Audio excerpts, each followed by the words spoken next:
The lord. ప్రభు అయిన యేసుక్రీస్తు నామంలో నా ఆత్మీయ సహోదరులందరికీ కూడా నా ఆత్మీయ నమస్సమాంజలు తెలియజేస్తూ ఉన్నాను. ఈరోజు యాక్చువల్గా తాళపల్లి అనే గ్రామానికి రక్షణ సువార్తను ప్రకటించడానికి వెళ్ళాలి.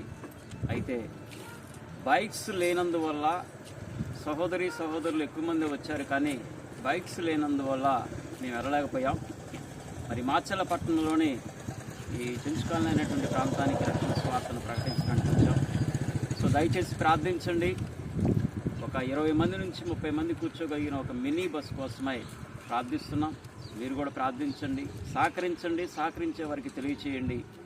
ఇది దేవుని పని. దేవునికి ఇచ్చి నష్టపోయిన వాళ్ళు ఎవరు లేరు కనుక సో సహాయం చేసే వారికి ఎవరైనా మీకు తెలుసున్నట్లయితే ఈ విషయమై తెలియచేయండి. అలాగే ఈ యొక్క స్వార్థ సేవ పరిచర్యలో పాల్గొంటున్న ప్రతి ఆత్మీయ సహోదరుల కుటుంబాల ఆర్థికపరమైన, ఆరోగ్యపరమైన, ఆధ్యాత్మికపరమైన ఆశీర్వాదాల కొరకు మీరందరూ కూడా ప్రార్థించండి. మీ అందరి కోసం ప్రతి నిత్యము ప్రార్థిస్తున్నాం కనుక దయచేసి ఈ గ్రామాల స్వార్థ సేవ పరిచర్య ఆగిపోకున్నట్లు కొనసాగులాగున నిరంతరము ప్రార్థించండి. అత్యంత అవసరం ఏంటంటే మాకు వ్యాన్ అవసరమై ఉన్నది. సేఫ్ అండ్ సెక్యూరిటీగా ఉండాలి అంటే మరి ఆ గ్రామాలకు వెళ్ళి, కీకారణ్యాలకు, రోడ్లు లేనటువంటి ప్రాంతాలకు వెళ్ళి, మరి అడవుల్లో ఉన్నటువంటి తండాలకు వెళ్ళి మరి సువార్తను ప్రకటించాలంటే బైక్స్ మీద వెళ్తూ వస్తున్నప్పుడు రాత్రిపూట చాలా డేంజర్గా ఉంటుంది, చాలా క్రిటికల్గా ఉంటుంది. కనుక దయచేసి దేవుని పనిది, దేవుని కార్యం ఇది, దేవునికి ప్రార్థిస్తున్నాం.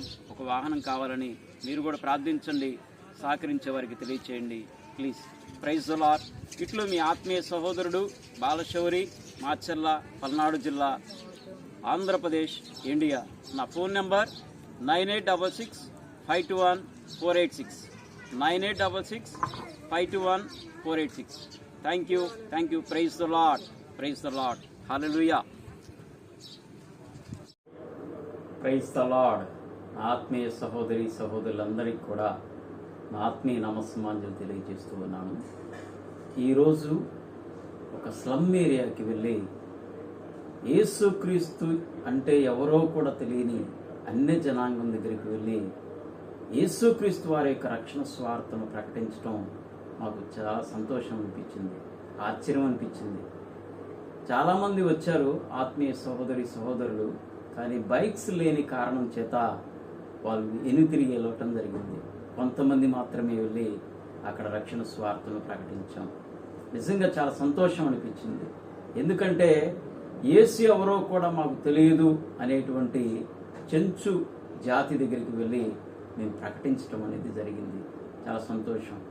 సో దయచేసి ప్రార్థన విన్నపం, మాకొక ఈ గ్రామాల రక్షణ స్వార్థ సేవ పరిచర్య గత 3 సంవత్సరాల నుంచి మేము నిర్విరామంగా ఏదో ఒక గ్రామానికి వెళ్ళి ప్రతి ఆదివారం సాయంత్రమున ప్రకటిస్తూ ఉన్నాం.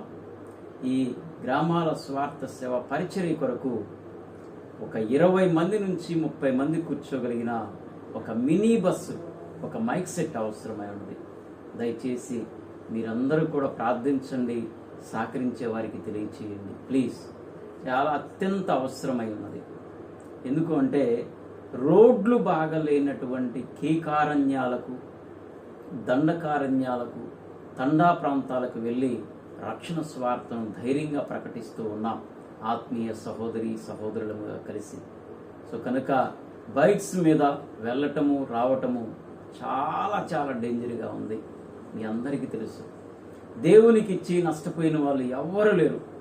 దేవునికి ఇస్తే బహుగా దీవిస్తాడు, ఆశీర్వదిస్తాడు. సో కనుక మీరు సహకరించే వారికి తెలియచేయమని ప్రార్థన చేస్తూ ఉన్నాను, మనవి చేస్తూ ఉన్నాను. మీరు ప్రార్థించండి దయచేసి, ఒక వాహనం కొరకు, ఒక మైక్ సెట్ కొరకై. అలాగే మన ఆత్మీయ సహోదరుల కొంతమంది డిఎస్సి ఎగ్జామ్స్ రాయబోతా ఉన్నారు. వారిలో మన ఆత్మీయ అక్కగారు, మేరక్క గారి యొక్క కుమార్తె జ్యోతి గారు, ఆమె భర్త సుధాకర్, వారు కూడా మరి డిఎస్సి ఎగ్జామ్ రాయబోతా ఉన్నారు రేపటి దినాన. వారి కోసమే ప్రత్యేకంగా ప్రార్థించండి, దేవుడు మేలు చేసి జాబ్ అనుగ్రహించలాగున. అలాగే మన ఆత్మీయ సహోదరుడు చంద్రశేఖర్ నాయకు తన అన్న మరి కోటా నాయక్ ఇద్దరు కూడా ఎస్జిటి ఎగ్జామ్స్ డిఎస్సి ద్వారా కండక్ట్ చేసే ఎస్జిటి ఎగ్జామ్స్ రాయిపోతూ ఉన్నారు. వారు కూడా మరి జాబ్ సాధించలాగన దేవుడు మేలు చేయలాగన వారి కొరకు కూడా ప్రార్థించండి. ఇంకా నాకు తెలియని వాళ్ళు అనేక మంది ఉన్నారు, మన ఆత్మీయ సహోదరులు, వారు కూడా డిఎస్సి ఎగ్జామ్స్ రాయిపోతూ ఉన్నారు. దేవుడు వారికి ఆ జాబ్స్ అనుగ్రహించలాగన మీ అందరూ ప్రతిదిన ప్రార్థనలో జ్ఞాపకం చేసుకోండి. అలాగే నా కుమార్తె, దేవుడు నాకు ఇచ్చినటువంటి కుమార్తె ఓట్ల అలేఖ్య ఈ నెల 18వ తారీఖు నర్సరాపేటలోని తిరుమల ఇంజనీరింగ్ కాలేజీలో డిఎస్సి ద్వారా కండక్ట్ చేసే SGT second grade teacher job కొరకు ఎగ్జామ్ అయిపోతూ ఉంది. దేవుడు ఆమె పట్ల గొప్ప కృప చూపులాగున ఆ టీచర్ జాబ్ అనుగ్రహించలాగున అందరూ ప్రార్థించాలని, ప్రతి దినము జ్ఞాపకం చేసుకోవాలని మనం చేస్తూ ఉన్నాను. దేవుని బిడ్డలు ఉన్నతాధికారములో రాజ్యాధికారములో ఉండటము దేవుని బిడ్డలమైన మనకు ఎంతైనా క్షేమము, శ్రేయస్కరము, శ్రేష్టము, మంచిది. కనుక ప్రార్థించండి, అలాగే సహకరించే వారికి తెలియచేయండి. ఇట్లు మీ ఆత్మీయ సహోదరుడు ఓట్ల బాలశౌరి, మాచర్ల, పల్నాడు జిల్లా, ఆంధ్రప్రదేశ్, ఇండియా. నా mobile number 9866521486. Praise the Lord, praise the Lord. దేవునికే స్తుతి, మహిమ, ఘనత, ప్రభావాలు కలుగునుగాక. నీ పాపం మానవా యేసయ్య చెంత చేరి నీ బ్రతుకు మార్చుకోవా. పాపములోనే బ్రతుకుచున్న చెడును నీ దేహము, పాపములోనే మరణించినతో తప్పదు నరకము. పాపములోనే బ్రతుకుచున్న చెడును నీ దేహము, పాపములోనే మరణించినతో తప్పదు నరకము. ఓ మానవా నీ పాపం మానవా యేసయ్య చెంత చేరి నీ బ్రతుకు మార్చుకోవా. మానవా నీ పాపం మానవా యేసయ్య చెంత చేరి నీ బ్రతుకు మార్చుకోవా. ఎంతకాలము పాపములోనే బ్రతుకుచుందువు, ఎంతకాలము శాపములోనే కొట్టబడదువు, ఎంతకాలము వ్యసనపరుడువై తిరుగుతుందువు, ఎంతకాలము దుఃఖములోనే మునిగి ఉందువు. యేసుని నమ్మి పాపము నుండి విడుదల పొందుము. యేసయ్యే తన రక్తముతో నీ పాపం కడుగును. యేసుని నమ్మి పాపము నుండి విడుదల పొందుము. యేసయ్యే తన రక్తముతో నీ పాపం కడుగును. ఓ మానవా నీ పాపం మానవా యేసయ్య చెంత చేరి నీ బ్రతుకు మార్చుకోవా. ఓ మానవా నీ పాపం మానవా యేసయ్య చెంత చేరి నీ బ్రతుకు మార్చుకోవా. పాపములోనే బ్రతుకుతున్న చెడును నీ దేహము, పాపములోనే మరణించినతో తప్పదు నరకము. పాపములోనే బ్రతుకుతున్న చెడును నీ దేహము, పాపములోనే మరణించినతో తప్పదు నరకము. ఓ మానవా నీ పాపం మానవా యేసయ్య చెంత చేరి నీ బ్రతుకు మార్చుకోవా. ఓ మానవా నీ పాపం మానవా యేసయ్య చెంత చేరి నీ బ్రతుకు మార్చుకోవా. ఎంతకాలము దేవుని విడిచి తిరుగుతుందువు, ఎంతకాలము దేవుడు లేక బ్రతుకుతుందువు, ఎంతకాలము దేవుని మాటను ఎదిరించదవు, ఎంతకాలము దేవుని నీవు దుఃఖపడుతువు. యేసయ్యే నీ పాపము కొరకు ప్రాణం పెట్టెను. యేసయ్యే నిన్ను రక్షించి తరుమున చేతును. యేసయ్యే నీ పాపము కొరకు ప్రాణం పెట్టెను. నిన్ను రక్షించి తరుమున చేతును. ఓ మానవా నీ పాపం మానవా యేసయ్య చెంత చేరి నీ బ్రతుకు మార్చుకోవా. ఓ మానవా నీ పాపం మానవా యేసయ్య చెంత చేరి నీ బ్రతుకు మార్చుకోవా. పాపములోనే బ్రతుకుతున్న చెడును నీ దేహము, పాపములోనే మరణించినతో తప్పదు నరకము. పాపములోనే బ్రతుకుతున్నతో చెడును నీ దేహము, పాపములోనే మరణించినతో తప్పదు నరకము. ఓ మానవా నీ పాపం మానవా యేసయ్య చెంత చేరి నీ బ్రతుకు మార్చుకోవా. మానవా నీ పాపం మానవా యేసయ్య చెంత చేరి నీ బ్రతుకు మార్చుకోవా. హల్లెలూయా.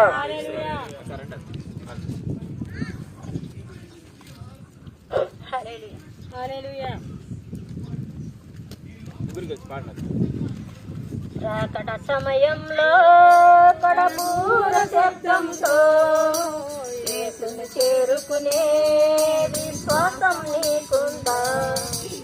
రాకడ సమయంలో కడబూర శబ్దంతో యేసును చేరుకునే విశ్వాసం నీకుందా?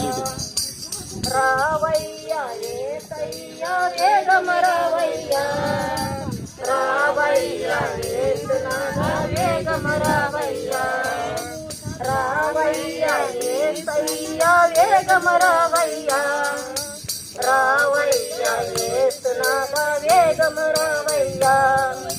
రాకడ సమయంలో కడబూర శబ్దంతో యేసుని చేరుకునే విశ్వాసం నీకుందా? యేసయ్యా రాకడ సమయంలో ఎదురేగే రక్షణ నీకుందా? యేసయ్యా రాకడ సమయంలో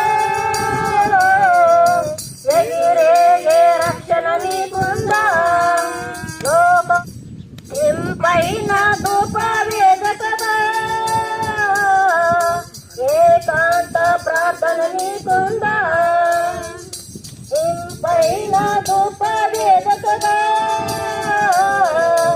ఏకాంత ప్రార్థన నీకుందా? యేసును ఆశించే అదీన మనసుందా? యేసును ఆశించే అదీన మనసుందా? రావయ్యా యేసయ్యా వేగమ రావయ్యా, రావయ్యా యేసునాథా వేగమ రావయ్యా, రావయ్యా యేసయ్యా వేగమ రావయ్యా, రావయ్యా యేసునాథా వేగమ రావయ్యా. జనమంతా దేవుని సన్నిధిలో వాక్యము కోసం నా బల నీకుందా? దినమంతా దేవుని సన్నిధిలో వాక్యము కోసం స్తుతించే నాలుక నీకుందా? శ్రమలో సహన నీకుందా? స్తుతించే నాలుక నీకుందా? ఆత్మల కొరకై భారము నీకుందా? ఆత్మల కొరకై భారము నీకుందా? రావయ్యా యేసయ్యా వేగమ రావయ్యా, రావయ్యా యేసునాథా వేగమ రావయ్యా, రావయ్యా యేసయ్యా వేగమ రావయ్యా, రావయ్యా యేసునాథా వేగమ రావయ్యా. ఈ పాత రోగ జీవితము నీ విశ్వాసము నీకుందా? విశ్వాసము నీకుందా? హల్లెలూయా.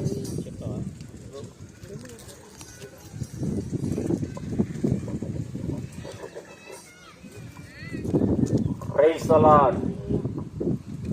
ప్రభు రక్షకుడు యేసుక్రీస్తు నామములో మీ అందరికీ శుభాలు తెలియజేస్తూ ఉన్నాం. ప్రియమైనటువంటి దేవుని బిడ్డలారా, యేసు అనగా రక్షకుడు, క్రీస్తు అనగా అభిషిక్తుడు. దేనికి ఆయన రక్షకుడు? ఆయన సృష్టించుకున్నటువంటి జనాంగము, మనుష్యుడు నా బ్రతుకు నా ఇష్టము అని చెప్పి మనిషిని సృష్టించినటువంటి దేవుణ్ణి మర్చిపోయి మనిషి తన ఇష్టానుసారంగా జీవిస్తూ నరకానికి పాత్రుడవుతున్నటువంటి ఈ మానవాళిని రక్షించడం కోసమై 2025 సంవత్సరాల క్రితం ప్రపంచానికి నడిబొడ్డైనటువంటి యెరూషలేములోని బెత్లెహేం అనే కుగ్రామంలో కన్య మరియ గర్భాన ఆ సకల చరాచర సృష్టిని కలగచేసినటువంటి దేవాది దేవుడు యేసుక్రీస్తు యొక్క నామాన్ని ధరించి ఈ లోకానికి రావటం జరిగింది. ఇది ప్రధానమైనటువంటి కారణం. పాపములో కొట్టుమిట్టాడుతూ నరకానికి పాత్రవుతున్నటువంటి మానవాళిని రక్షించి పరలోకంలో వారసులుగా చేయడం కోసం ఈ లోకానికి దేవాది దేవుడు యేసుక్రీస్తు యొక్క నామాన్ని ధరించి రావాల్సి వచ్చింది. కనుక ప్రియమైనటువంటి దేవుని బిడ్డలారా, యేసుక్రీస్తు ఇలా సెలవిస్తా ఉన్నాడు, నేనే మార్గమును సత్యమును జీవమునై ఉన్నాను, నా ద్వారా తప్ప ఎవరును పరలోక రాజ్యానికి రాలేరు అని. యేసుక్రీస్తు ప్రభువారు ఈ లోకానికి వచ్చినది కేవలం మనుషుల యొక్క మనస్సును మార్చడానికి మాత్రమే, కానీ మతాలను, కులాలను, వర్గాలను, ప్రాంతాలను మార్చడానికి రాలేదు. ఆయన సర్వ మానవాళి పాప పరిహారార్థమై శ్రేష్టమైన అమూల్యమైనటువంటి తన రక్తాన్ని శిలువలో కార్చి మరణించి చనిపోయి సమాధి చేయబడి తిరిగి 3వ నాడు లేచిన వాడు మృత్యుంజయుడు నేను ప్రకటిస్తున్న ప్రభు అయిన యేసుక్రీస్తు. దేవుని బిడ్డలారా, ఒక్క 5 నిమిషాలు వినండి. మీ పనులన్నీ చక్కబెట్టుకొని ఈ స్వార్థ, చీకటిలో ఉన్న వారికి వెలుగునిచ్చే వార్త, మరణ పడక మీద ఉన్న వారికి జీవాన్ని ఇచ్చే వార్త, రోగములతో భయంకరమైనటువంటి వేదనతో ఉన్న వారికి విడుదలను, స్వస్థతను అనుగ్రహించే వార్త నేను ప్రకటిస్తున్న ప్రభు అయిన యేసుక్రీస్తు యొక్క వార్త. ఏంటి ఆ వార్త? ఆయన ఈ లోకానికి వచ్చి మానవాళి పాప పరిహారార్థమై చనిపోయి సమాధి చేయబడి తిరిగి లేచాడన్నది శుభవార్త. ఆయన కార్చిన రక్తము ద్వారా పాప విమోచన ఉన్నది. ఆయన గాయపడినటువంటి ప్రతి గాయములో కూడా ప్రతి మానవాళికి స్వస్థత ఉన్నది. ఇది శుభవార్త, సువార్త. కనుక ప్రియమైనటువంటి దేవుని బిడ్డలారా, ఈ సువిశాలమైనటువంటి సృష్టిని మానవ జాతికి ఇచ్చాడు. కరోనా కాలంలో యథార్థమైన ఒక సంఘటన జరిగింది. శ్వాస ఆడక మరణ పడక మీద ఉన్నటువంటి 55 సంవత్సరాల వ్యక్తిని హాస్పిటల్కి తీసుకెళ్లారు కుమారులు. తీసుకెళ్లి జాయిన్ చేయించారు. డాక్టర్ గారు హడావుడిగా నర్సులు పిలిపించేసి ఆక్సిజన్ పెట్టాడు. 3-4 రోజుల తర్వాత ఏదైనా విషయం చెప్తామని చెప్పినప్పుడు రోజుకి గంట చొప్పున ఆక్సిజన్ పెడుతూ అలాగా 4-5 రోజులు గడుపుతూ వచ్చారు. 4వ రోజు 5వ రోజు పర్వాలేదు, మొదటి రోజు కంటే చాలా కుదుట పడింది, ఆరోగ్య స్థితి బాగానే ఉంది. చివరికి హాస్పిటల్లో ఎక్కువ ఖర్చు అవుతుంది అని చెప్పి గమనించినటువంటి తన కుమారులు, అయ్యా మేము ఉండలేము, మా నాన్నగారిని తీసుకెళ్తామని చెప్పి డాక్టర్ గారు చెప్పినప్పుడు మీ ఇష్టం అని చెప్పి బిల్లు రాసి ఇచ్చాడు. ఆ బిల్లు రోజుకి 1 గంట 2 గంటలు ఆక్సిజన్ పెట్టినందుకు గంటకు దాదాపు 10,000 నుంచి 15,000 రూపాయలు బిల్లు చేశాడు ఆక్సిజన్ పెట్టినందుకు. ఈ బిల్లును చూసినటువంటి ఆ మరణ పడక మీద ఉన్న పేషెంట్ ఆశ్చర్యపోయాడు. ఆశ్చర్యపోయారే, ఇంత బిల్లా, 1 గంట సేపు ఆక్సిజన్ పెట్టినందుకు ఇంత బిల్లా, 10,000 రూపాయల అని చెప్పి ఆశ్చర్యపోయి హఠాత్తుగా ఆ యొక్క పడక మీద నుంచి హాస్పిటల్ నుంచి బయటికి వచ్చి ఆకాశం వైపు చూసి, అయ్యా దేవుడా, నాకు తెలియని దేవుడా, ఇదిగో ఆక్సిజన్ 1 గంట పెట్టినందుకు 10,000 రూపాయలు ఛార్జ్ చేశాడు, 4 రోజులకి 40,000 రూపాయలు ఛార్జ్ చేశాడు ఈ డాక్టర్ గారు. నీవు ఈ సువిశాలమైనటువంటి సృష్టిని, ప్రాణవాయునిచ్చేటువంటి గాలిని, నీరును, ఎలుగును, చంద్రుని, సూర్యుని మా అందరికి ఉచితంగా ఇచ్చావు. 24 గంటలు ఉచితంగా ఇచ్చావు. గంట పెట్టినందుకే ఆయన 10,000 తీసుకున్నాడు. నీవు 365 రోజులు ప్రతి మానవాళికి ఇంత ఫ్రీగా ఇచ్చావే, నీకెంత చెల్లించాలయ్యా అని చెప్పి ఆకాశం వైపు తన చేతులెచ్చి దేవునికి స్తుతులు చెల్లించాడు. ఇది మానవాళికి దేవుడిచ్చినటువంటి ఫ్రీ గిఫ్ట్. ప్రియమైనటువంటి దేవుని బిడ్డలారా, మానవుడు అంటాడు, దేవుడు నాకేమిచ్చాడు ఆయన అని ప్రశ్నిస్తా ఉన్నాడు. నువ్వు ఈ భూమి మీద బ్రతికుండటమే పెద్ద గొప్ప. ఇది మానవాళికి దేవుడిచ్చినటువంటి అత్యంత విలువైనటువంటి గిఫ్ట్, ఇది బహుమానము. నువ్వు చూడగలుగుతున్నావు, నడవగలుగుతున్నావు, మాట్లాడగలుగుతున్నావు, మనసిప్పి మాట్లాడగలుగుతున్నావు అంటే ఇది దేవుని యొక్క ఉచితమైన కృప. మానవుడు ఈ భూమి మీద బ్రతికి ఉన్నాడంటే దేవుని యొక్క ప్రేమ లేకుండా, దేవుని యొక్క కృప లేకుండా నువ్వు బతకలేవు, నేను బతకలేను. మానవుడు ప్రశ్నిస్తా ఉన్నాడు, నాకేమిచ్చాడు? దారిద్ర్యం ఇచ్చాడు, పేదరికం ఇచ్చాడు, నా పక్కనుడు అభివృద్ధి చెందుతున్నాడు, బాగుపడుతున్నాడు అనుకున్నావు. ఆ తప్పులు చేసింది నీ వల్లేది. నీ తప్పిదాల వల్ల నీ పేదరికము, నీ దారిద్ర్యం, అనారోగ్యాలు, నీవు పాపం చేయటం వల్ల అనారోగ్యాలు దేవుడు చేసినవి కాదు ఇవి. దేవుడు నీకు జన్మనిచ్చినప్పుడు ఎంత అందంగా, సుందరంగా, ఆరోగ్యంగా ఉంటావో ఒక్కసారి గమనించావా? చిన్నపిల్లల్ని పెరిగి పెద్ద అవుతున్నప్పుడు నీ తప్పిదాల వల్ల, నీ పాపాల వల్ల, నీ వ్యతిరేకత పనుల వల్ల అనారోగ్యాలు కొని తెచ్చుకున్నావు, పేదరికాన్ని కొని తెచ్చుకున్నావు, దారిద్ర్యాన్ని కొని తెచ్చుకున్నావు. దేవుడిని ఎందుకు ప్రశ్నిస్తున్నావు? దేవుడు నీకు అన్ని ఇచ్చాడు. నీటినిచ్చాడు, వెలుగునిచ్చాడు, రాత్రి వేళ చంద్రునిచ్చాడు, సమస్త గాలిని ఇచ్చాడు, సమస్తమైనటువంటి ప్రకృతిని ఇచ్చాడు నీకు ఆనందించి అనుభవించమని. కానీ మానవుడు ఏం చేస్తున్నాడు తెలుసా? మానవుని సృష్టించినటువంటి దేవుణ్ణి మర్చిపోయి సృష్టికి విరుద్ధంగా సృష్టిలో ఉన్నటువంటి చెట్టును, పుట్టును, రాళ్ళను, బొమ్మలను, మనుషులు, చివరికి మనుషులను కూడా దేవుని చేసి పూజిస్తా ఉన్నారు. ఇది ఎంత దౌర్భాగ్యం, ఎంత విచారకరమైనటువంటి విషయం. ఒకసారి గమనించండి, మానవ మేధస్సుతో ఆలోచించండి. మనం ఏ విషయాల్లో ప్రయాణం చేస్తున్నాం, ఏ విధంగా ఉన్నాం? మనం నిజదేవుని ఎరగలిగామా? ఏదన్నా టీవీ కొనాలన్నా, స్థలం కొనాలన్నా, పొలం కొనాలన్నా రకరకాలుగా పరిశీలిస్తాం, ఆలోచించాం, ఎంక్వైరీ చేస్తాం, సమాచారాన్ని కనుక్కున్న తర్వాతనే కొనుక్కుంటాం. మరి నిన్ను సృష్టించిన దేవుణ్ణి ఎందుకు ఎదగలేకపోతున్నావు? నీకు జన్మనిచ్చినటువంటి దేవుణ్ణి ఎందుకు ఎదగలేకపోతున్నావు? ఆయన ఎందుకు పరిశీలించలేకపోతున్నావు?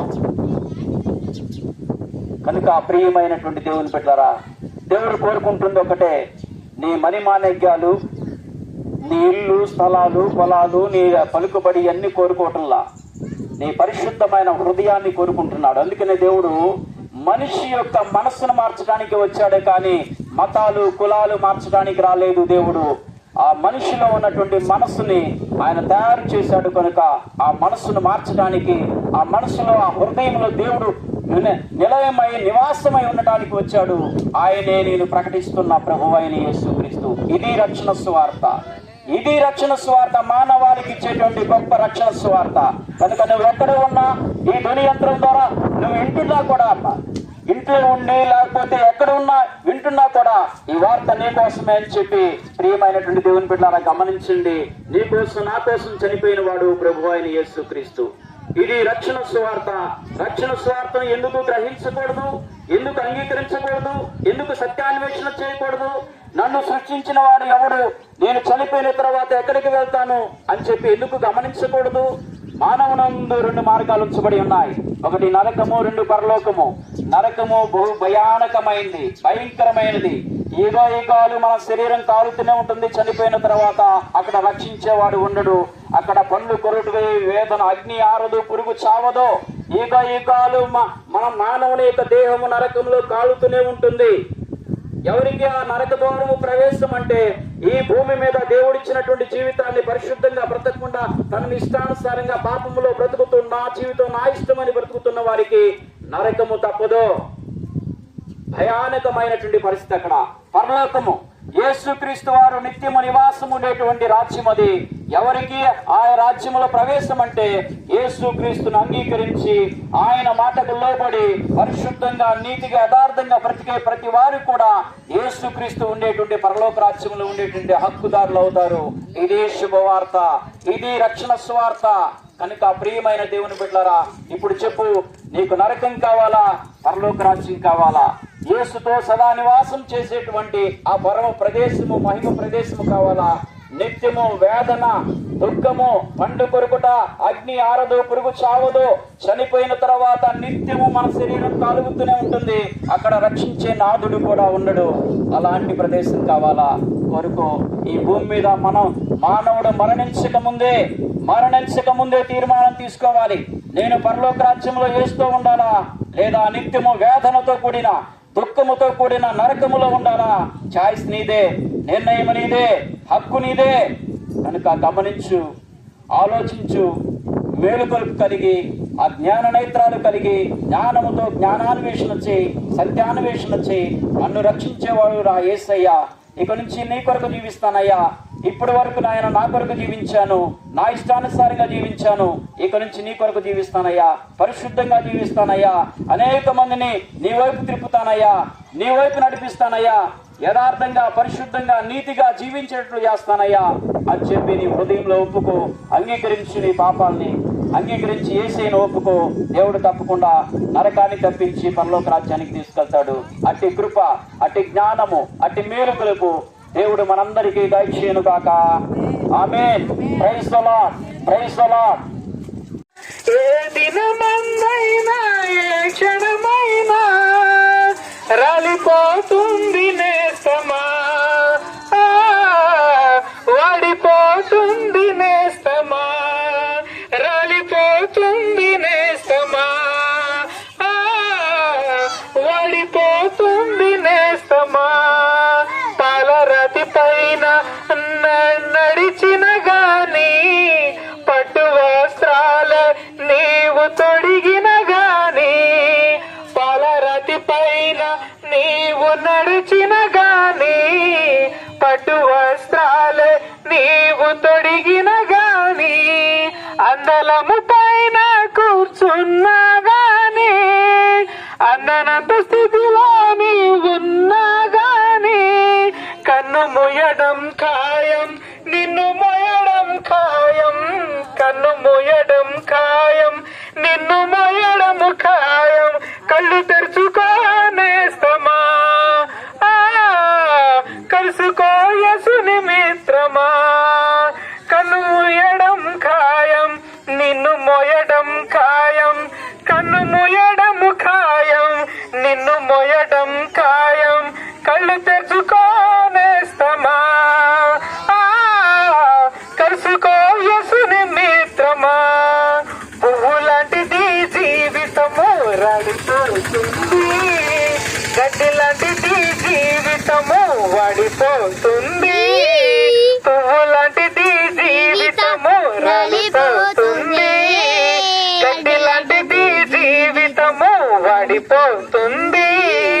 ఏ దినమందైనా ఏ క్షణమైనా, ఏ దినమందైనా ఏ క్షణమైనా రాలిపోతుంది నేస్తమా,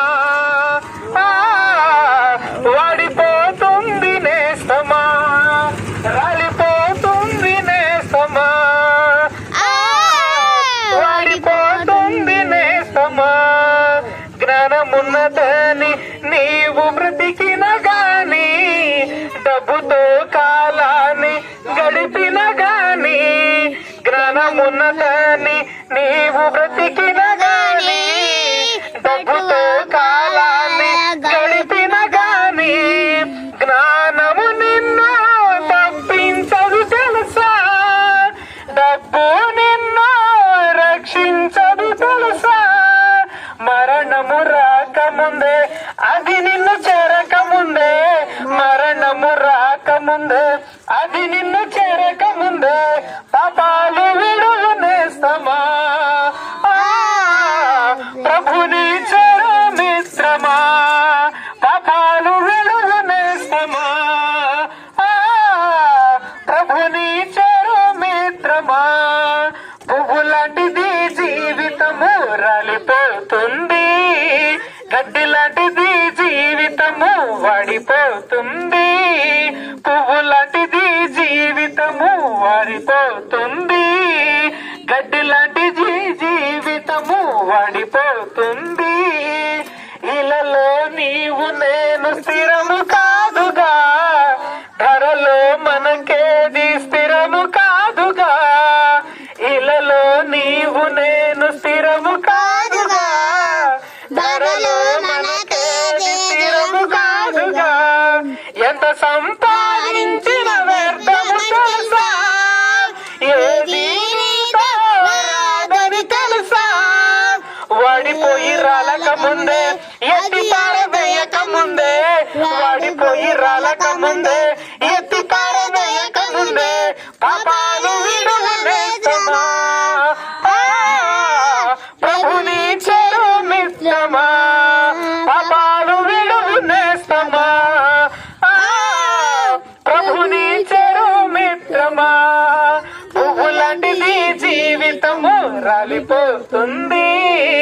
గడ్డి లాంటిది జీవితము వాడిపోతుంది, పువ్వు లాంటిది జీవితము రాలిపోతుంది. గడ్డి లాంటిది జీవితము వాడిపోతుంది. ఏ దినమందైనా ఏ క్షణమైనా, ఏ దినమందైనా ఏ క్షణమైనా రాలిపోతుంది నేస్తమా, వాడిపోతుంది నేస్తమా, రాలిపోతుంది నేస్తమా, వాడిపోతుంది నేస్తమా. పువ్వు లాంటిది జీవితము రాలిపోతుంది, గడ్డి లాంటిది జీవితము వాడిపోతుంది. హల్లెలూయా.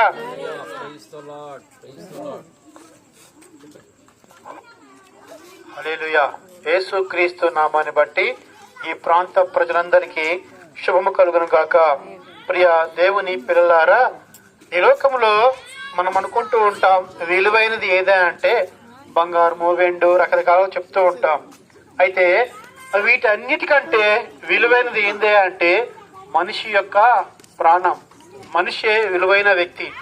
కనుకనే ఈ విలువైన వ్యక్తి, విలువ పెట్టి కొనలేనటువంటి ఈ వ్యక్తి కోసం దేవాతి దేవుడు ఈ లోకానికి మానవునిగా రావాల్సి వచ్చింది. ఎందుకు రావాల్సి వచ్చింది అంటే మానవుడు దేవుడు చెప్పినటువంటి ఆజ్ఞను మీరాడు. ఎందుకు అంటే ఆ బైబిల్ ఈ రీతిగా సెలవిస్తుంది. ఏమనంటే ఆ మానవుడికి ఉన్నటువంటి ఆశ అంట దురాశ అయ్యి, దురాశ పాపమును కనుక పాపము పరిపక్వమై మరణాన్ని కనింది అని చెప్తూ ఉన్నాడు. అంటే మానవుడికి ఉన్నటువంటి ఆశ కాదు, దురాశ, అత్యాశ ఏం చేస్తుంది అంటే పాపానికి తీసుకుని వెళ్తుంది. అట్టి పాపం ఏం చేస్తుంది అంటే మరణాన్ని కొంటూ ఉంది, మరణాన్ని చేకూరుస్తూ ఉంది. కనుక మానవుడు ఈ లోకంలో దేవుడు ఏదైతే చెప్పి ఉన్నాడో ఆ చెప్పినటువంటి ఆ మాటను, ఆజ్ఞను విడిచిపెట్టి దేవుడు వద్దు చేయొద్దు అని పని చేస్తూ ఉండడం బట్టి మానవుడు చేయబడ్డాడంటే పాపిగా చేయబడ్డాడు. మానవుడు నేను మా పుట్టినప్పటి నుంచి ఎటువంటి పాపము చేయలేదు, నేను పుణ్యాత్ముని, నీతిమంతుని అనుకుంటూ ఉంటాడు. అయితే మానవుడి యొక్క స్వభావం ఎట్లా ఉంటది అంటే చిన్నప్పుడు బాగానే ఉంటది, కానీ మనం చూస్తూ ఉంటాం పెరిగే కొంది ఆ వ్యక్తి తల్లిదండ్రుల మాట వినకపోవటము, చెప్పిన మాట చేయకుండా ఉండటము, ఇది చేయమంటే ఇది చేయకుండా వేరేది చేయటము, ఇలాంటి స్వభావము మానవుడికి చిన్నప్పటి నుంచే వస్తూ ఉంటుంది.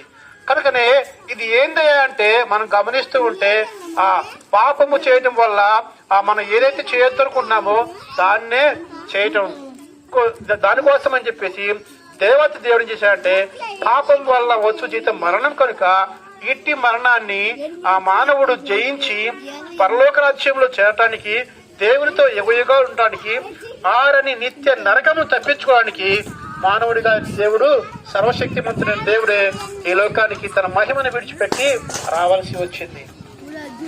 కనుక ప్రియ సహోదరి సహోదరులారా, కొద్ది నిమిషాలు ఆ దేవుడు ఎందుకు రావాల్సి వచ్చిందో మీకు తెలియపరుస్తుండగా ప్రభునామములో మీరందరూ గమనించి ఆలకించి సత్యమును ఎరిగి ఆ దేవుని వెంబడించవలసిందిగా ప్రభుపేట కోరుతున్నాను. సర్వ సృష్టికి ఆధారభూతుడైన దేవుడు మానవుని తన యొక్క చేతులతో చెక్కి నిర్మించి తన యొక్క జీవమును మానవుని యొక్క హృదయంలో ఆ మానవునికి ఇచ్చేసి ఆ దేవుడు సర్వ సృష్టికర్త అయిన దేవుడు ఆయన ఆరాధించమని మానవుని ఏర్పాటు చేస్తే ఈ మానవుడు చేశాడంటే దేవుని విడిచిపెట్టి దూరంగా దేవునికి వెళ్ళి ఉన్నాడు.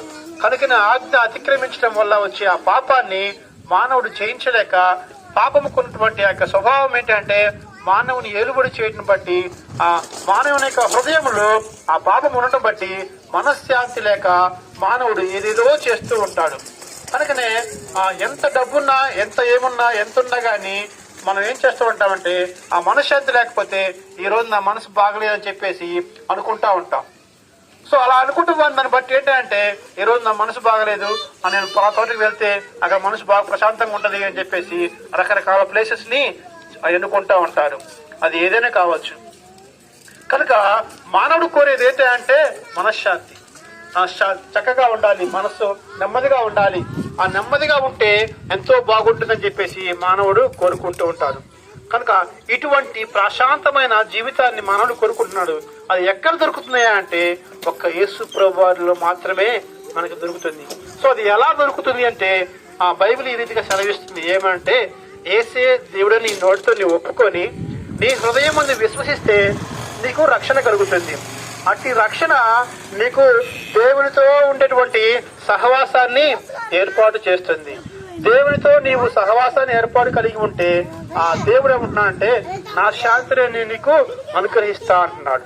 కనుకనే దేవుని యొక్క శాంతిని మనం పొందుకొని ఉంటే, దేవుని సన్నిధి మనం పొందుకుంటే మనలో ఉన్నటువంటి ఆ చీకు, చింత, బాధ, సమస్యలు అన్నీ తొలగిపోతాయి. కనుక ప్రియ దేవుని పిల్లలారా, మనమందరము ఒకే ఒకటువంటి దేవుని యొక్క పిల్లలమై ఉన్నాం కనుక, సృష్టికర్త అయిన దేవుని మనం తెలుసుకున్నాం కనుక, ఆ సర్వ సృష్టికర్త అయిన దేవుడు మనల్ని ప్రేమించాడు కనుక ఆయన ఈ లోకానికి మన కోసం రావాల్సి వచ్చింది.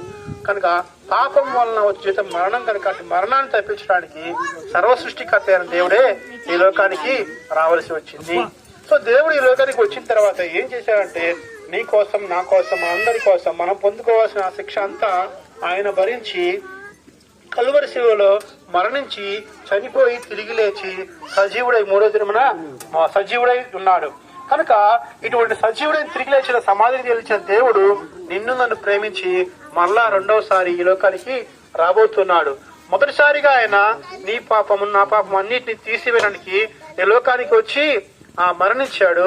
పాప శిక్ష అంతటినీ తీసివేశాడు. అయితే ఎవరైతే ఆయన యొద్దకు వచ్చి పాపాన్ని ఒప్పుకుంటారో వారికి ఆ పాపం నుంచి శిక్ష తొలగిపోతుంది. కనుక అటువంటి దేవుని యొద్దకు మనము వెళ్తే దేవుడు మనకి రక్షణ ఇస్తాడు. రెండోసారి ఆయన రాబోతున్నాడు. వచ్చినప్పుడు ఎవరైతే తనను అంగీకరిస్తారో వారందరినీ దేవుడు తన రాజ్యంలోకి తనతో పాటు యుగయుగాలు ఉండడానికి తీసుకెళ్తాడు. కనుక మనము ఆ ఆరు నరకాన్ని తప్పించుకోవడానికి మనకి దేవుడు ఏం చేశాడంటే ఒక మార్గాన్ని ఏర్పాటు చేశాడు. అదే ఏంటి అంటే యేసుక్రీస్తు. కనుక ఆయన అంటున్నాడు, నేనే మార్గమును, సత్యమును, జీవమును, నా ద్వారానే పరలోక రాజ్యానికి వెళ్తారని యేసు ప్రభువు వారు బైబిల్లో సెలవిచ్చినాడు. కనుక మనం పరలోక రాజ్యానికి వెళ్ళాలి అంటే యేసు ప్రభువు వారు ఒక్కరే మార్గమైంది. కనుక అటువంటి ఆ మార్గాన్ని మనం తెలుసుకొని కనుక వెళ్తే మనము చనిపోయిన తర్వాత పరలోక రాజ్యానికి వెళ్తాం. కనుక మనం అనుకుంటూ ఉంటాం, మీరు చూసి వచ్చారా పరలోక రాజ్యం ఉందని అని చాలా మంది అంటూ ఉంటారు. మనం ఈ లోకానికి వచ్చినప్పుడు ఈ భూలోకంలో చిన్నపిల్లలుగా ఉన్నప్పుడు ఈ స్థితిలో ఉంటాము. మనం ఎన్ని సంవత్సరాలు బ్రతుకుతామో, ఎన్ని సంవత్సరాలు జీవిస్తామో, ఎలాగుంటామో అది మనకి ఆ చిన్నప్పుడే తెలియదు. కానీ అది అనుభవిస్తూ ఉంటుంటేనే దాన్ని గ్రహిస్తూ ఉంటాం. కొన్ని సంవత్సరాలు అయిన తర్వాత అప్పుడు మనకి తెలుస్తుంది. మనం ఒక విత్తనం వేసామంటే ఆ విత్తనంలో మనము ఎప్పుడు చెట్లు చూడలేం. కానీ ఆ విత్తనం భూమిలోకి వచ్చిన తర్వాత చనిపోయి మళ్ళా మొక్కగా మొలుస్తూ ఉంది. కనుకనే ఈ లోకంలో మనం జీవిస్తున్నామంటే మనం చనిపోయిన తర్వాత పరలోక రాజ్యం ఒకటి ఉంది. ఆ రాజ్యంలో మనం చేరాలంటే ఈ రోజు ఇప్పుడే ఉన్నప్పుడే నీ స్థితి నా స్థితిని తెలుసుకొని మనం పరిశుద్ధంగా జీవిస్తూ ప్రతి ఒక్క వ్యక్తితో సకల ప్రజలతో సమాధానంగా జీవిస్తూ మంచిని మనం కలిగి ఉంటే దేవుడు ఏమంటున్నా అంటే నిన్ను ప్రేమించిన దేవుడు, మనందరిని ప్రేమించిన దేవుడు, ఆ సర్వ సృష్టికి ఆధారభూతుడైన దేవుడు ప్రతి ఒక్కరిని ప్రేమించమంటూ ఉన్నాడు. ఆయన నిన్ను వల్ల నీ పొరుగు వారిని ప్రేమించమని చెప్తున్నాడు. కనుక ఆ దేవాది దేవుడు ఈ లోకానికి నీ కోసం నా కోసం వచ్చింది ఏంటంటే మనలో ఉన్న పాపం అంతటినీ తీసివేయడానికి, ఆయనతో పాటు యుగయుగాలు జీవించడానికి. కనుక ప్రియ సహోదరి సహోదరులారా, ఈ యొక్క రాత్రికాల సమయంలో సత్యాన్ని గమనించి సర్వసత్యంలోకి మీరు నడిచిన దేవుడు మిమ్మల్ని ప్రేమించు ఉన్నాడు. కనుక అట్టి దేవుడు నీకు నాకు మా అందరికి తోడుగా ఉండి ప్రతి ఒక్కరిని నడిపించేవాడే అన్నాడు. కనుక ఈ యొక్క రాత్రికాల సమయంలో సమయాన్ని గుర్తెరిగి ఇదే రక్షణ దినము నేడు అని సమయం ఉండగానే ప్రభు అయిన యేసును తెలుసుకొని రక్షకునిగా మీరు అంగీకరించినట్లా దేవుడు మీకు మీ కుటుంబానికి శాంతిని సమాధానాన్ని దయచేయను గాక. ప్రార్థన చేసుకుందాం. మహాపరిశుద్ధుడా, మహోన్నతుడా, ఇదిగో ఈ యొక్క శబ్దయంత్రం ద్వారా విన్న ప్రతి ఒక్క వ్యక్తులను మీరు దర్శించండి, రక్షించండి. మీరే సర్వశక్తి మంత్రైన దేవుడై ఉన్నారని ప్రతి ఒక్కరు తెలుసుకున్నట్లుగా ప్రతి మహిమ ప్రభు మృత్యుంజయుడు క్షమించును జయమిచ్చును. మహిమ ప్రభు మృత్యుంజయుడు క్షమించును జయమిచ్చును. ఓరన్నా ఓరన్నా ఏసుకి సాటి వేరే లేరన్నా లేరన్నా. ఏసే ఆ దైవం చూడన్నా చూడన్నా. ఏసే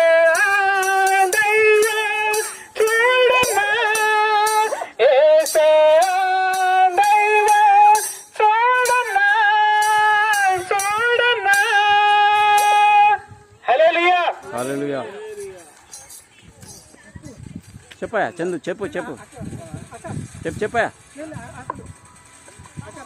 కానీ కానీ చెప్పు.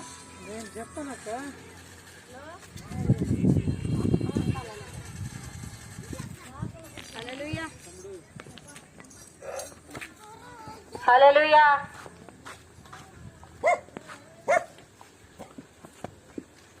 దేవుని నామమున మీ అందరికీ శుభములు వందనాలు తెలియపరుస్తున్నాం. దేవుడు లోకమును ఎంతో ప్రేమించి ఉన్నాడు. ప్రియమైన దేవుని బిడ్డలారా, ఆయన ప్రేమామయుడు, కరుణామయుడు, దయామయుడు. కాబట్టి ఆయన ఎందరైతే అంగీకరిస్తారో వారందరినీ దేవుడు ప్రేమిస్తాడు, రక్షిస్తాడు, కాపాడుతాడు. దేవుడు ఎంతో మంచి దేవుడు. ప్రియమైన దేవుడు బిడ్డలారా, ఈ లోక రక్షకుడు యేసు మరి మన కొరకు, మన పాపముల కొరకు ఆయన మరణించి తిరిగి లేచిన గొప్ప దేవుడు. మనం ఏ సమస్యలో ఉన్నామో, ఏ శోధనలో ఉన్నామో, బాధల్లో ఉన్నామో, ఇరుకు ఇబ్బందుల్లో ఉన్నామో, దేవుని దగ్గరికి వచ్చినట్లయితే ఆయన ఎంత మాత్రము తోసివేసే దేవుడు కాదు.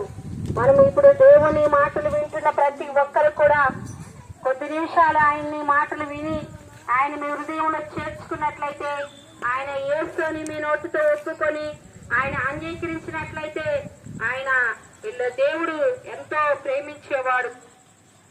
ఎవరికి ఏ బలహీనత ఉన్నా, ఎలాంటి సమస్యలున్నా, ఇరుకులు ఇబ్బందులున్నా ఆ నిజ దేవుణ్ణి, ఆ పరిశుద్ధిని నువ్వు అంగీకరించి ఈయన గొప్పవాడు, ఈయన లోక రక్షకుడు అని నీ నోటితో నువ్వు ఒప్పుకున్నట్లయితే దేవుడు నిన్ను ప్రేమించి నీ సమస్యలను, నీ బాధలను, నీ ఇరుకు ఇబ్బందులను దేవుడు తీసివేస్తాడు. ప్రియమైన బిడ్డలారా, దేవుడు అంటున్నాడు, రండి నా దగ్గరకు వచ్చిన వారిని ఎంత మాత్రము తోసివేయని అంటున్నాడు. ఎవరైతే దేవుడని ఒప్పుకొని ఆయన అంగీకరించి ఆయన సన్నిధిలో ఆయనకు మొర పెడతారో, మొరపెట్టిన ప్రతి ఒక్కరికి ప్రతి ఉత్తరం ఇస్తాడు. ఏమి కావాలన్నా దేవుడు ఇచ్చే దేవుడు. ప్రియమైన బిడ్డలారా, ఇదిగో దేవుడు అంటున్నాడు, రమ్మంటున్నాడు, పిలుస్తున్నాడు. ఎవరైతే ఆయన దగ్గరికి వస్తారో వారి దగ్గరికి దేవుడు వస్తానంటున్నాడు. మీ ఇంట్లోకి మీరు ఆయన హృదయంలో చేర్చుకున్నప్పుడు ఆయన దూతలను మీ బిడ్డలకు, మీకు గృహాలకి కంచె వేస్తాడు. ప్రియమైన బిడ్డలారా, ఇదిగో దేవుణ్ణి మీరు అంగీకరించండి. ఈ లోక రక్షకుడిని విశ్వసించి యేసు అని తెలుసుకోండి. ఈ యేసు ఎవరంటే లోక రక్షకుడు. లోకములో ప్రతి మానవుని కొరకు ఆయన ప్రాణము పెట్టిన గొప్ప దేవుడు. ఇదిగో ఈ మైకు ద్వారా వింటున్న మీరందరూ కూడా ఇప్పుడే దేవుని విశ్వసించి అంగీకరించి ఆయన ప్రభు అని, లోక రక్షకుడని, ప్రభురమ్మని పిలుస్తుండే. లోకమంతా యేసు రక్తము, లోకమంతటా యేసు రక్తము ఎరువక జల్లిండే. మరణపు ముళ్ళును విరిచిండే, ఎరువక జల్లిండే. మరణపు ముళ్ళును విరిచిండే. అమల్లారవో అక్కల్లారవో, అమల్లారవో అక్కల్లా, ఈ వార్త వినారండి, యేసయ్య నమ్ముకోండి. ఈ వార్త వినారండి, యేసయ్య నమ్ముకోండి. పాపము లేని యేసుదేవుని, పాపము లేని యేసుదేవుని నమ్ముకుందమమ్మా. దేవుడు మంచి దేవుడమ్మా. పాపము లేని యేసుదేవుని, పాపము లేని యేసుదేవుని నమ్ముకుందమమ్మా. దేవుడు మంచి దేవుడమ్మా. నమ్ముకుందమమ్మా, దేవుడు మంచి దేవుడమ్మా. అమ్మల్లారవో అక్కల్లారవో, అమ్మల్లారవో అక్కల్లా, ఈ వార్త వినారండి, యేసయ్య నమ్ముకోండి. ఈ వార్త వినారండి, యేసయ్య నమ్ముకోండి. హల్లెలూయా.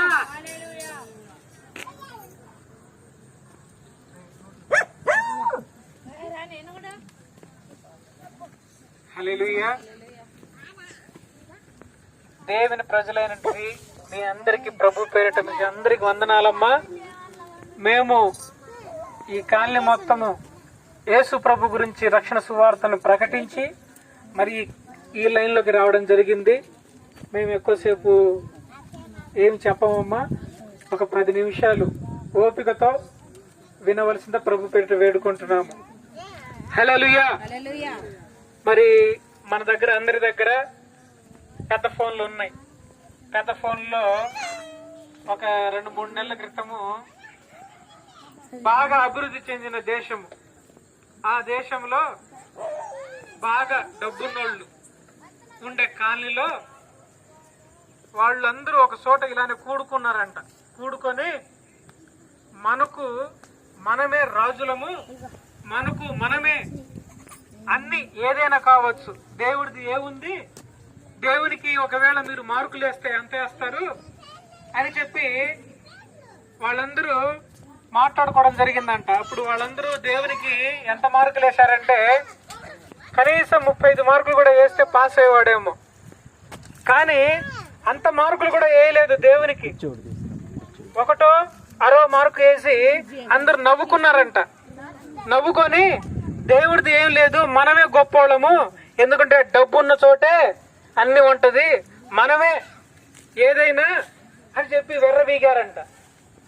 అది జరిగిన 3 రోజులకి ఇలానే దేవుని భారము కలిగి, దేవుని పిలుపు కలిగి, దేవుని మాటలు ప్రకటించినట్టు ఒక సహోదరి ఆ యొక్క ఏరియాలో వెళ్ళి ఈ దేశం మీద, ఈ రాష్ట్రం మీద దేవుని యొక్క ఉగ్రత రాబోతుంది, ఈ యొక్క ప్రాంతము పాపముతో నిండిపోయింది, గర్వంతో నిండిపోయింది, మీరు మారు మనసు పొంది దేవుని వైపు మీ హృదయాలు తిప్పితే మీరు బాగుపడతారు, లేకపోతే ఖాళీ బూడిదైపోతారని ఇలానే మైకులో చెప్పేసి వెళ్ళిపోయిందంట. ఓహో, మా డబ్బు ఉంది, మా పలుకుబడి ఉంది, మా అందం ఉంది, మా సందం ఉంది, అందము తందము ఎంత ఉన్నా హల్లెలూయా ఏది పనికిరాలేదు. ఇచ్చినటువంటి అవకాశాన్ని వాళ్ళు గర్వంతో పట్టించుకోకుండా వాళ్ళు ఇష్టానుసారంగా అమ్మాయిలతో సంసారాలు చేస్తున్నారు, అబ్బాయిలతో సంసారాలు చేస్తున్నారు. ఏంది, తల్లిదండ్రులకి పిల్లలు విధేయత చూపించట్లేదు, ఏ చెప్పిన మాట వినటం లేదు, వాళ్ళకి నచ్చినట్టుగా వాళ్ళు బ్రతుకుతుంటే దేవుని కోపము ఆ ప్రాంతానికి అల్లుకున్నది. బుగ్గిపాలైపోయారు, ఒక్క ఇల్లు కూడా లేదు. లక్షల కోట్లు పెట్టి ఇల్లులు కట్టించుకున్నప్పటికీ ఒక్క పీసు కూడా దొరకల. ఆ పట్టణం కాలిపోయింది. కనుక ఈ యొక్క సాయంకాల వేళ మన కాలనీలో మన ఇళ్ళ దగ్గరకు వచ్చి యేసు ప్రభుని నీ సొంత రక్షకుడు యేసు ప్రభుని రక్షింపబడాలని మీరందరూ కూడా ప్రార్థించండి. యేసుక్రీస్తు ఎవరో తెలియనటువంటి ప్రజలు వేరు, అజ్ఞానులుగా ఉన్నారు, అసలు యేసు ఎవరో కూడా తెలియదు అంటారు. కనుక ఈ బిడ్డలు రక్షింపబడాలని మీరందరూ కూడా ప్రతిదినం ప్రార్థించండి. స్లమ్ ఏరియా, బాగా స్లమ్ ఏరియా, గుడిసెలో జీవిస్తా ఉన్నారు. కొందరికైతే కరెంటు కూడా లేదు, ఒక అరణ్యం లాగా ఉంది. దయచేసి ఇలాంటి ప్రాంతాలకు ప్రతి ఆదివారం సాయంత్రం స్వార్థను ప్రకటించడానికి వెళ్తూ ఉన్నాం. సో దయచేసి సహోదరులు సహోదరులు చాలా మంది వస్తున్నారు, కానీ బైక్స్ సరిపోవటం లేదు. అందులో బైక్స్ సేఫ్టీ కాదు అని చెప్పి రోడ్లు బాగాలేనటువంటి ఖండాలకు వెళ్ళి ప్రకటిస్తూ ఉన్నాం. ఒక వ్యాను కోసం ప్రత్యేకంగా ప్రార్థించండి దయచేసి. Praise the Lord. ఈ రోజు నీ దగ్గరకు వచ్చి యేసు ప్రభు రక్షణ సువార్తను మేము ప్రకటిస్తున్నామంటే యేసు ప్రభు నిజమైన దేవుడు. ఆ దేవుడిని నువ్వు నమ్ముకుంటే అన్న తమ్ముడా, నీ జీవితము ఇప్పుడున్నట్టుగా ఉండదు. యేసు ప్రభు నిన్న, మొన్న, ఈ రోజు, రేపు ఎప్పుడు ఒకే రీతిగా ఉంటాడు. ఎందరైతే ఆయన్ని నమ్ముకుంటారో వాళ్ళ జీవితాల్లో వెలుగు నింపే దేవుడు నా దేవుడు. ఆ దేవుడు నీ స్థలంలోకి వచ్చి చెబుతున్న మాట, ఇదిగో నా దగ్గరికి రండి, నేనే మార్గము, నేనే జీవము, నేనే సత్యం అంటున్నాడు. ఏంటా మార్గం అంటే నరకము నుండి తప్పించడానికి ఆయనే మార్గము. నరకం నుండి తప్పించబడాలంటే మరి పరలోకం ఉంటుంది. పరలోకంలో నిత్య జీవం కావాలంటే ఆయనే జీవము కనుక ఆయన దగ్గరికి రండి. యేసు ప్రభువుని నమ్ముకోండి, ఈ జీవితాలు బాగుపడతాయి. మీ మనసును మార్చుకోండి, ప్రభు వైపు తిరగండి. మీ పిల్లలని దేవుడు ఆశీర్వదిస్తాడు, మీ పాడి పంటలను దేవుడు